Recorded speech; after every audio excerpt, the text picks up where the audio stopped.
With the chaos of this presidential election, some voters have forgotten where else their voice truly matters, and that's local elections. Local elections are probably the most important elections on your ballot.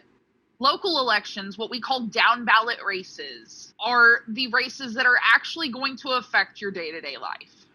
You're voting for someone who will affect you directly, someone you can influence directly as well.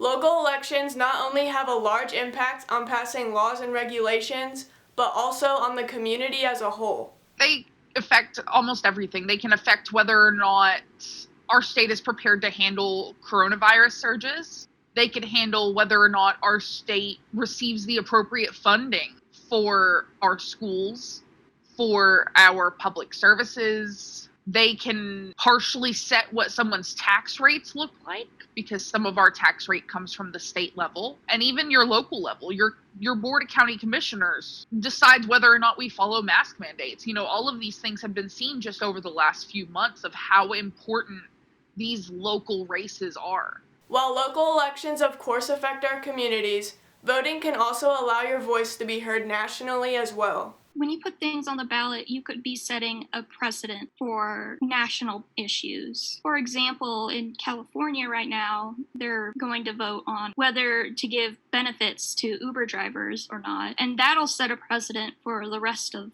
the U.S. Local election results tell pollsters on the national level the political leanings of an area. For example, Kansas, for the first time in a while, is considered purple. Even if you feel like your voice won't sway a large election like the presidential one, every vote matters and will continue to change the political landscape.